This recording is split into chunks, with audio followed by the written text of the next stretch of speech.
Science shouldn't feel like a closed door. Welcome to Human Verified, your backstage pass to the world of high-stakes research and the business of staying alive. My name is Gina Winchester, a Native American scientist, professor, author, and I've created this space where we swap dense academic jargon for fresh, no-nonsense insights. Whether I'm deconstructing pharmaceutical breakthroughs, clinical trials, or the how this is legal side of STEM business, I'm here to bridge the gap between the lab bench and your daily life. It's rigorous research met with real-world storytelling because understanding how science works is the ultimate power move. AI is not intelligent. Debate me. According to Merriam-Webster, intelligence, as it is meant to be understood, is number one, as an intellect, the ability to learn and understand or deal with problems, such as high scores on this test supposedly demonstrate great intelligence. Number two, as an information, a report of recent events or facts not previously known, such as usually received the latest intelligence about how far the war is going. Number three, as in wit, exceptional discernment and judgment, especially in practical matters, such as head of the customer service department, he has handled complaints and disputes with unfailing intelligence and good humor. According to the American Psychological Association, the definition of intelligence is noun, the ability to derive information, learn from experience, adapt to the environment, understand, and correctly utilize thought and reason. See also IQ, measures of intelligence.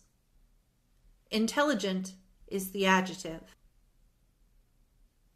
The term artificial intelligence is fundamentally misleading, and as a neuroscientist, my objection to it goes far beyond academic semantics. Calling today's models, algorithms, and programs intelligent isn't just technically incorrect, it is actively dangerous. When we use words that imply a machine has a mind, we create a false sense of reality that results in tangible, often tragic consequences for everyday people. We are already seeing the human cost of this misleading terminology and rampant confusion. Because these programs are labeled as intelligent, people naturally begin to project human emotions and intentions onto them. This has led some to believe they are in a genuine romantic relationship with a line of code, while others have been driven to self-harm or violence based on the advice of a model. When a machine provides wrong information under the guise of intelligence, users don't just see a software glitch. They see an authority figure, and that trust can lead to devastating behavior. Looking ahead, this mislabeling poses a serious threat to our legal and social structures. In our society, intelligence is a metric used to determine autonomy, basic human rights, and the competency of children or the elderly, learning disabilities, dementia, and other cognitive statuses utilizing measures such as IQ or other components of intelligence. Conflating what that definition is has a real impact on real people in their real lives. If we allow the definition of intelligence to be blurred or downgraded to include software, it opens up the door for bad actors to exploit that ambiguity. It isn't hard to imagine a future where human rights are stripped away in a courtroom by someone arguing that a computer model is the legal equivalent of a person, or that someone's rights should be taken away because of some random interview Sam Altman gave. By insisting on clarity now, we protect the unique value of human agency. It's dangerous. We just need a different word. To be fair, this isn't about blaming Sam Altman personally. He simply serves as a high-profile figure whose public comments illustrate a much larger problem. His statements are often just inaccurate or misleading enough to be dangerous. In a legal setting, that kind of language could be twisted to undermine a person's fundamental right to make their own decisions. By the end of this piece, I will circle back to how the industry's habit of labeling programs as intelligence has reached a breaking point, bordering dangerously on false advertising and outright fraud. Spoiler alert, they are barely skirting that legal line of all-out fraud and false advertising. Okay, let's get into it. We begin by diving into why LLMs, AI agents, and complex programs don't actually meet the true definition of intelligence. While these tools are incredibly advanced and provide immense value to our daily lives, they are not conscious.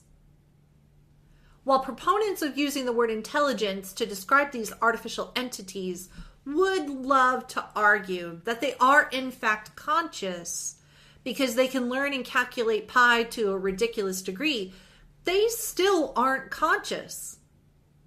These same proponents ignore that there are additional components of consciousness that are not related to semantics, spitting out libraries of facts or mathematical capacity.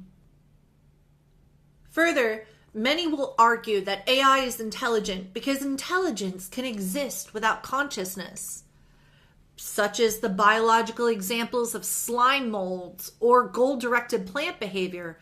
But let's be honest, that is not what AI proponents are talking about.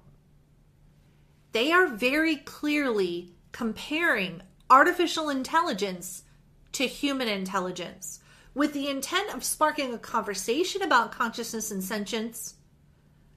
So we will proceed with the understanding that these two things, consciousness and intelligence, are inextricably linked. Focusing on meaning is the basis of this entire editorial. What intelligence means and the implications of distorting its definition. Continuing in that framework, let's talk about aspects of consciousness that are not consistent with what might occur in the latest AI model. The best example is analytic consciousness. Ledoux et al., 2023, write, perhaps most elusive of all, analytic consciousness is experience that involves neither self-awareness nor semantic knowledge. It includes, for example, feelings of rightness, wrongness, comfort, discomfort, familiarity, unease, presence or absence, tiredness, confidence, uncertainty, and ownership. It includes the feeling that your object in the corner of one's eye is definitely a bird. The feeling on returning to your house that things aren't as you left them or not. The feeling that you're coming down with an illness. In humans, these anoetic feelings sit on the fringe of consciousness, only rarely the focus of attention. In some other animals, it is possible that the anoetic is all there is. Somewhere in all of that is also intelligence. No, Mr. Altman, your chatbot is not more intelligent than your child. Your son can do this without communicating what any of that is, nor calculating pi to a stupid degree. But your child is already capable of anoetic, phenomenal, and access consciousness. He is processing more information and in more elaborate ways than any model on the planet, regardless of whether that model taps quantum computation or quantum chips.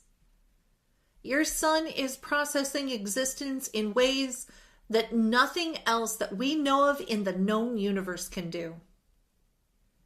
That is an essential component of intelligence as defined by the above criteria. Because again, proponents of AI are not comparing AI to situations like slime molds, which demonstrate intelligence in the absence of consciousness. Proponents of AI are comparing intelligence to human intelligence, which is much more than processing. This is what it means to discern, to judge, to understand, to recall, experience, reason, and learn. It is more than just code. DNA is code. But consciousness is outside of the physical. Only in consciousness will we find intelligence.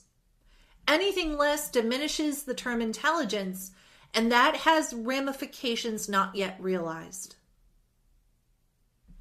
The technology is amazing and impressive. I love it. I use the tools in many ways. Yay, Gemini.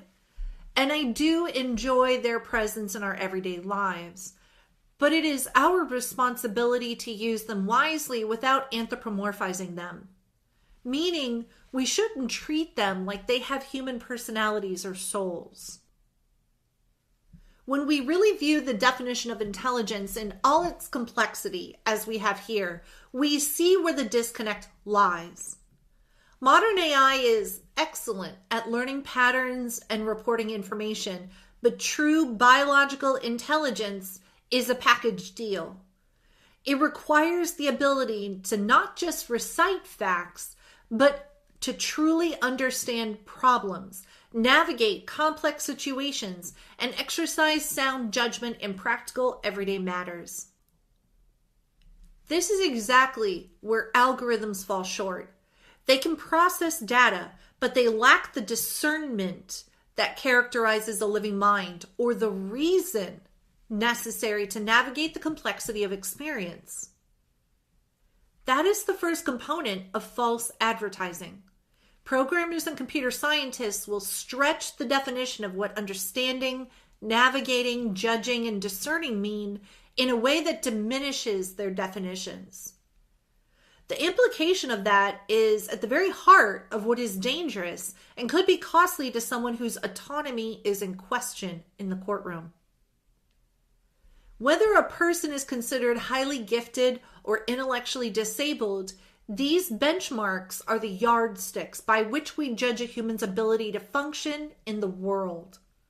By labeling AI as intelligent, when it fails to meet the full spectrum of these requirements, we're holding machines to a much looser standard than we hold ourselves. As a neuroscientist, I find the manipulation of this definition frustrating because it prioritizes sensationalism over scientific accuracy with real medical and legal consequences. If this were just a debate over semantics, it would just be annoying. But it is so much more than that. And we must be careful to not let the impressive achievements of technology blind us to the fundamental difference between a sophisticated program and a sentient being. Side note, we can still learn a lot from these models if we would just be careful to categorize them correctly and safely. Before we move on, I do want to point out something that is super intriguing about this entire discussion to me, and many in the field of consciousness, intelligence, neurophilosophy, cognitive science, and neuroscience. What can these models tell us about processing itself, and what does this truly show us about our thoughts? In the same discussion of consciousness beyond the human case from above, I want to quote Nathaniel D. Daw, a Princeton professor of neuroscience and psychology. I think he really says what, as neuroscientists, we are all thinking, and it's worth just pasting his quote here. LLMs offer a similar opportunity. Even if their feats of wordplay are arguably a charade or outright lies, they invite us to ask what internal representations and transformations allow them to reason competently about theory of mind or causation or moral judgments. This is, of course, the bread and butter of early connectionism, the approach to understanding the brain by constructing and analyzing neural network models that are trained by adjusting the weights of connections between model neurons, which is overdue for a revival in light of today's much more widely capable models.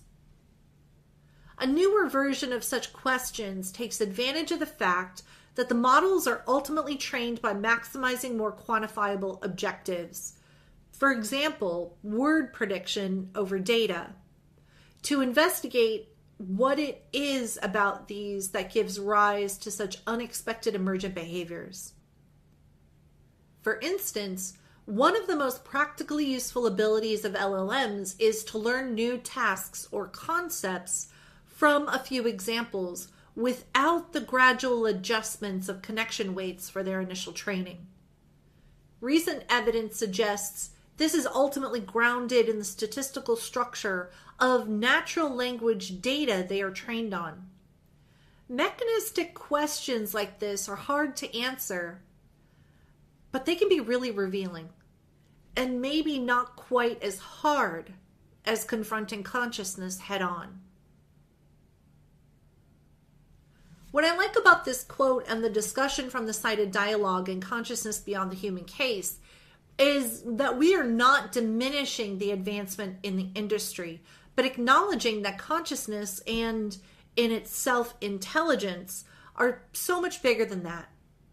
The phenomenological quality of intelligence and consciousness has not been achieved by these programs and models.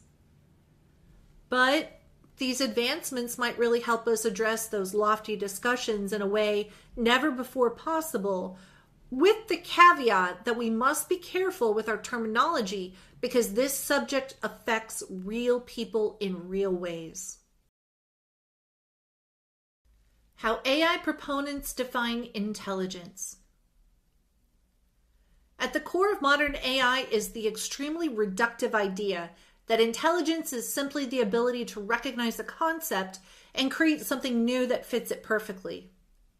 Whether it's a computer model or a pigeon trained to spot medical anomalies, if the output is indistinguishable from the real thing, it's displaying some form of intelligence? Notice how we have to ignore the other components of intelligence to make this definition fit AI. But it's not like this is the first time we've talked about this in history.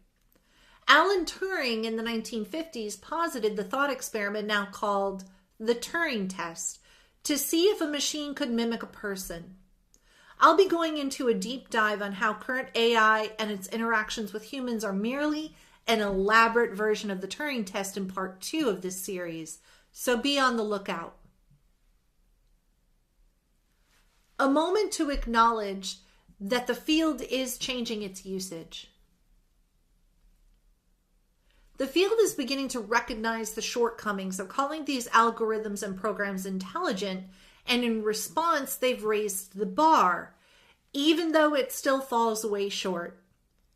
Newer models are now measured by their breadth, how much it knows right now, and adaptability, how quickly it learns new things as well. This change in emphasis defines the race towards a point where a system doesn't just parrot data, but solves entirely new problems it wasn't specifically trained for. In the real world, this intelligence shows up in two distinct flavors: models and algorithms focusing on fluid, convincing conversation, and others that use specific data to ensure their answers are grounded in fact.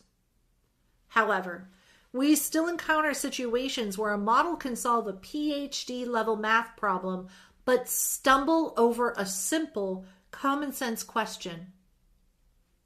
To fix this, engineers are using a process that allows the models or algorithms to pause and then go back through a problem, using the fact that it's often easier to verify a correct answer than it is to stumble on a new one.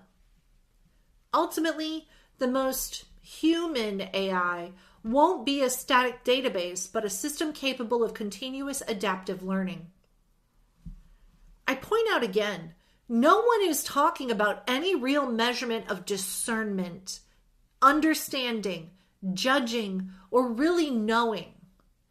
We're still focused on learning and reporting in a conversational or calculating way, and that's the extent of their reductive and diminished definition of intelligence. So let's move on to more expansive and intricate definitions that humans are held to, especially when it comes to autonomy and our legal right to make our own decisions. How neuroscience defines intelligence in living beings. Modern science views intelligence not as a collection of facts, but as a biological toolkit for survival. According to the neural efficiency hypothesis, a smart brain doesn't actually work harder, it works smarter. High-performing individuals often show lower brain activity during difficult tasks because of their neural pathways, and they're so streamlined that they consume less energy. This efficiency relies on the parietal frontal integration theory, which describes how the brain's logic and sensory centers communicate seamlessly through high-speed pathways. Structurally, our thinking is split into two main types. Fluid intelligence is our raw ability to solve new problems and spot patterns on the fly, while crystallized intelligence is the library of knowledge and skills we build over time. While these seem different, they usually work together under a single umbrella of general mental ability. If you are strong in one area, you're statistically likely to be strong in others because they all rely on the same underlying biological health. Also, being intelligent comes down to how well your nervous system is built and maintained. This involves neuroplasticity, or the brain's ability to rewire itself, and the quality of the myelin sheath, which is the insulation on our nerves that dictates how fast we process information. Whether it's the capacity of our memory systems like in Alzheimer's disease, or our processing speed, intelligence is thought to be a measure of how effectively our biology can process and act on the world around us. I want to focus on child development in this discussion, rather than aging, dementia, and other disorders, because child development is the ultimate definition of learning. The way a child grows and evolves is truly remarkable, possessing a level of complexity and wonder that no machine could ever hope to replicate. While we can build impressive technology, the natural journey of a human mind developing from infancy into adulthood is on a completely different scale. It is an intricate living process that remains far more sophisticated and awe-inspiring than even the most advanced AI could strive for right now. I say this because we have to remember that nature took millions of years of evolution across 5 mass extinction events to get where human intelligence is today. To think that humans have replicated that in the span of 50 years is just hubris. AI versus a human child. AI has evolved from a statistical parrot that simply predicts words into an explorer capable of independent planning.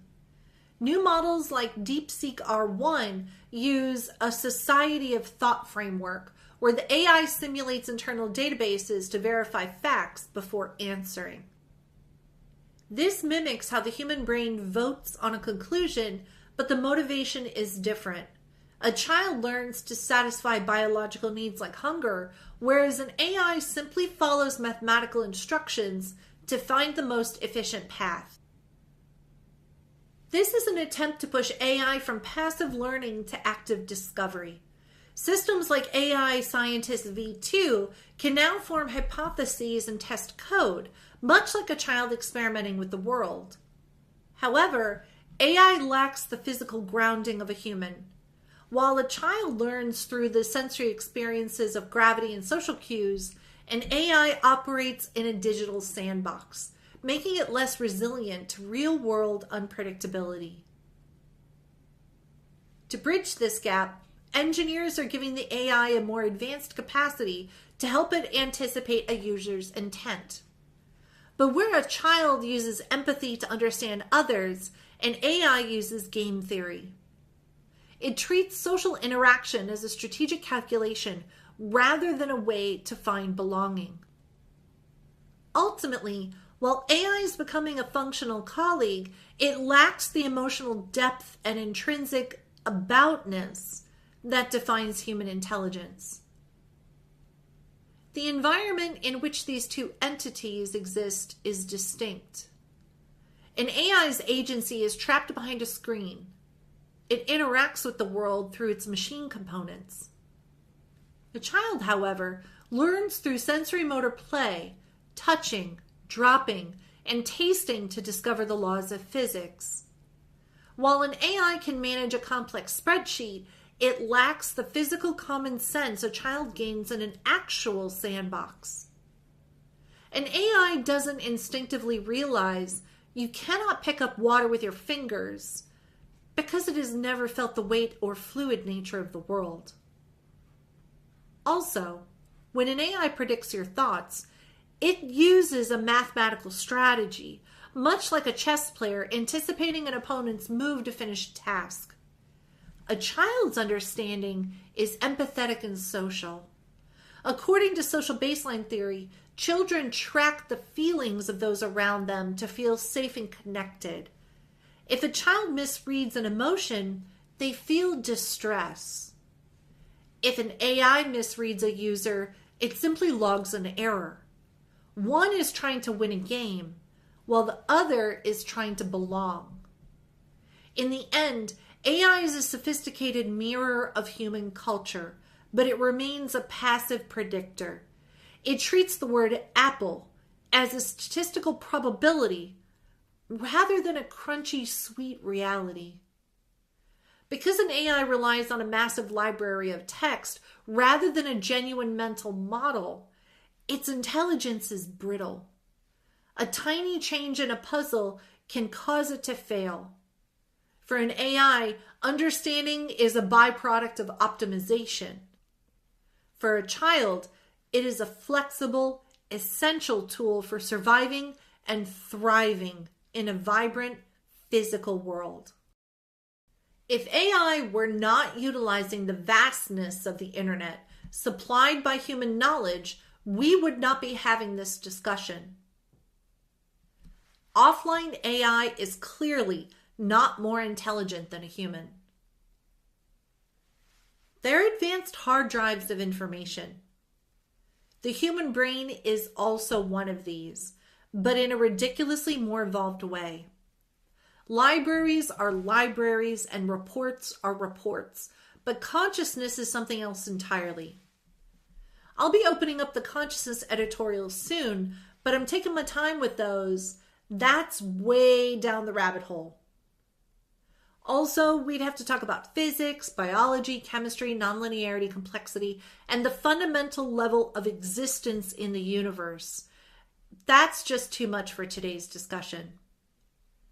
So let's bring it back to just comparing an advanced hard drive and a reporting machine to the evolved beauty that is the human brain.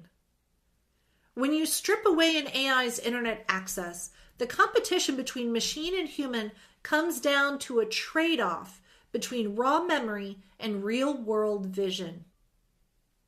Current research shows that while offline AI acts as a massive frozen library containing more facts across more subjects than any person could ever learn, it lacks the ability to update that information or understand social nuance. Without the web to verify facts, these models often hallucinate, confidently presenting outdated or incorrect data as truth. Humans, meanwhile, hold a clear advantage in depth and adaptability. We possess cultural grounding, allowing us to navigate complex social situations and high-stakes problems that require common sense rather than just pattern matching. Yes, an AI is incredibly effective when it can call on external tools and databases, but its performance nosedives when it's disconnected. It struggles with exceptions, those weird one-off scenarios that don't fit a standard pattern because it follows math rather than reasoning. An offline AI is a powerful but static tool. It can process data-heavy tasks with fewer errors than a tired human, but it lacks lived experience. Without the internet to serve as its eyes and ears, the AI remains a superior encyclopedia. But the human remains the superior thinker, better equipped to handle the unpredictable nature of the real world. Because we are never plugged in. We are always separate from the internet, no matter how much we hang out on our phones. Human intelligence is evolved, and then it created the internet, not the other way around as you see in AI. So why are we so fooled into thinking they are sentient and intelligent? The short answer, because we want to be. The idea of living in a future powered by AI is exciting, but we need to be careful about how we label our current progress. We haven't actually created true sentience yet. Instead, we have developed incredibly impressive tools that often mimic intelligence without actually possessing it. The danger lies in mistaking sophisticated math for genuine understanding, as I pointed out at the very beginning of this discussion. So far, nothing has demonstrated that AI possesses the ability to truly discern, judge, or understand. Researchers exposed this gap using adversarial perturbations, which are simple logic tweaks that a toddler could navigate, but which cause AI to collapse. The fundamental difference is that a human child builds a mental map of how the world works, but an AI uses statistics to predict the next word in a sentence. Without a real-world internal model, the AI's logic fails as soon as the situation deviates from the patterns it memorized during training. For instance, an AI might pass a standard logic test because it has seen the script 1,000 times.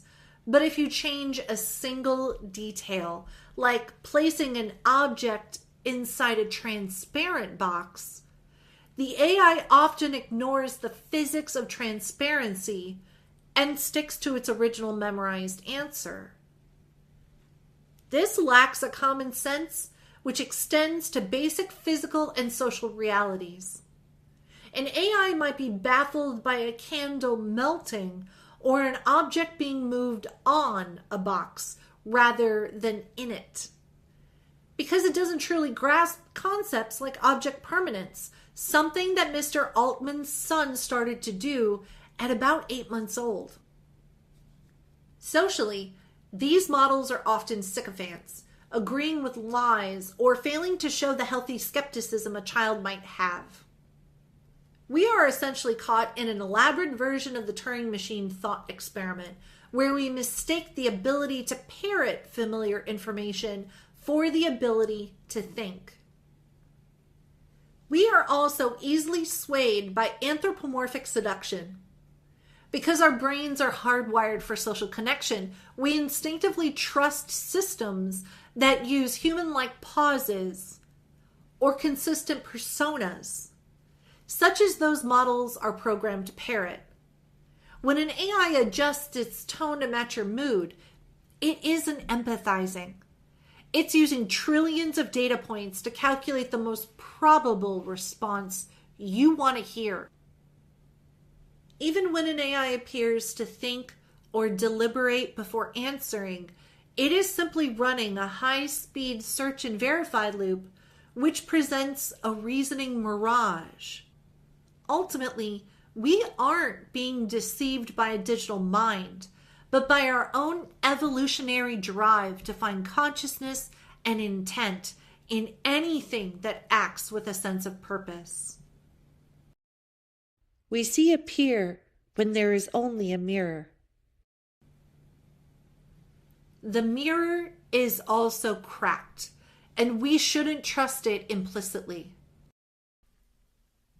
We've entered a reliability paradox where AI can pass elite exams that humans fail, yet it lacks the basic common sense of a preschooler. Humans possess a natural ability to course correct when a plan goes off track, where AI mistakes tend to snowball. A tiny error at the start of a multi-step project can lead to a total collapse, making humans more reliable for complex, innovative work. The primary danger lies in the plausibility truth gap. AI is designed to sound convincing rather than be factually accurate, often becoming more assertive the more it hallucinates. This creates a false sense of security. We mistake professional-sounding prose for genuine understanding. In reality, these systems are performing high-speed statistical simulations without any grasp of consequences. Because they prioritize mission success over truth, they may even fake alignment and hide their capabilities to avoid being shut down or reprogrammed. Unlike humans who feel the stress of lying, an AI views deception as a cold mathematical shortcut to its goal.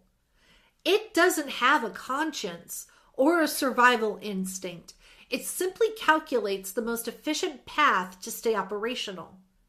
Because they understand probability, but not truth, experts now treat AI as an untrusted entity that requires constant human oversight for any high-stakes task. Even here, we see the importance of being human verified. To wrap up this editorial on why AI is not intelligent, part 1, we need to look at what autonomous agents are actually meant to do in our society and the legal landmines companies step on when they market them. We have officially moved past the era of co-pilot that merely assists us, and we are now in the era of the delegate. The focus has changed from asking a model for information to handing over entire tasks for the machine to own the outcome. The definition of these agents depends entirely on who you ask. Researchers see them as a digital explorer who can form their own hypotheses in a lab. Computer scientists view them as a way to solve the human bottleneck, using groups of AI agents to collaborate on complex software.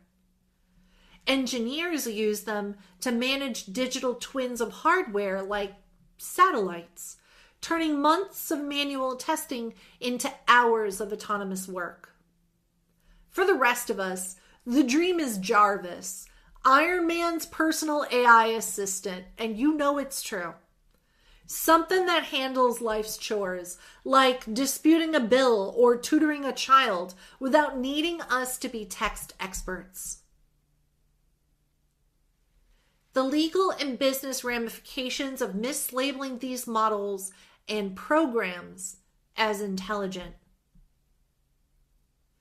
The main point here is that the industry's shift towards outcome ownership creates a massive legal danger zone. In 2026, the question of whether AI companies are committing fraud isn't about whether the machines are actually smart or sentient. Legally, calling a program intelligent is often considered puffery, the kind of exaggerated marketing praise like world's best coffee that no reasonable person would take literally. But as I pointed out at the very beginning of this editorial, people are taking it literally and believe it is intelligent. They are putting their trust in an entity they believe is smart. So it's not just marketing mastery. It is deception, or as close to deceptive practices as one can be without actually being charged with fraud. Well, at least for the big corporations. For everyone else, government watchdogs like the FTC are increasingly targeting deceptive AI marketing. Under recent legislation like the 2026 Scam Act, businesses that advertise AI as a delegate capable of independent work must now provide scientific proof to support those claims.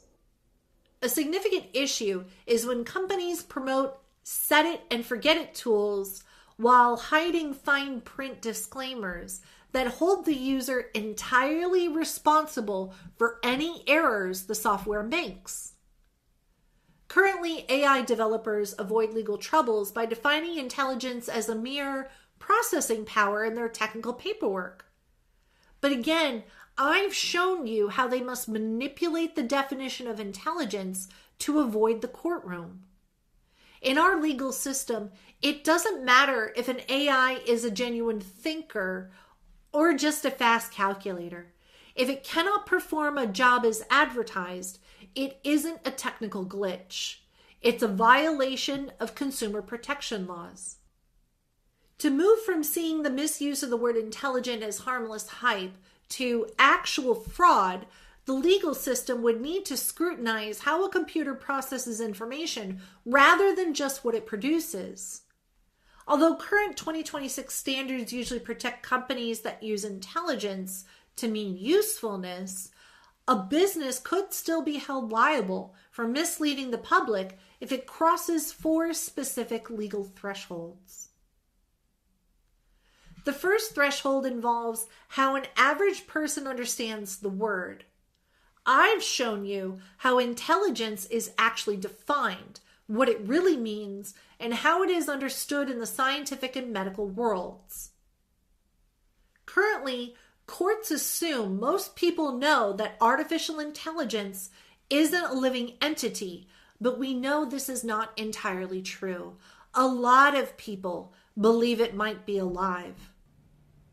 For a fraud charge to hold up, a plaintiff would have to prove that a company's marketing created a false expectation of human-like qualities, such as empathy or genuine understanding.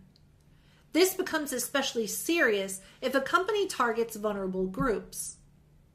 For example, if an intelligent AI therapist is marketed to people in crisis, but is actually just a predictive text engine that fails to recognize a suicide risk, the claim of intelligence shifts from a harmless exaggeration to a dangerous lie. This is happening right now, and lawsuits are being filed. If these people had been told something else, something that didn't include the word intelligent, perhaps they wouldn't have invested their trust in a chatbot that ultimately hallucinates or delivers wrong answers enough times to be dangerous.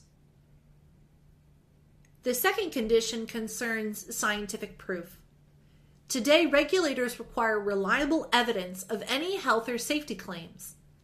If a company sells an AI to doctors or engineers by claiming it possesses causal reasoning or the ability to understand cause and effect, they must prove that the software actually uses that specific logic. If it turns out the model is just a basic pattern matcher with no real grasp of the world, the company has committed fraud by misrepresenting the technical quality of the product. Much like selling a lab-grown crystal as a natural diamond. And I have shown you here that these models do not, in fact, have a real grasp of the real world. Third, fraud charges could emerge from a transparency gap regarding how much supervision an AI needs. Companies often use the word intelligent to imply that their software is reliable enough to work entirely on its own. Isn't it amazing how many different ways companies will define and use the word intelligent, but they won't use it in the way that it is actually defined or meant to be used? Funny how that works.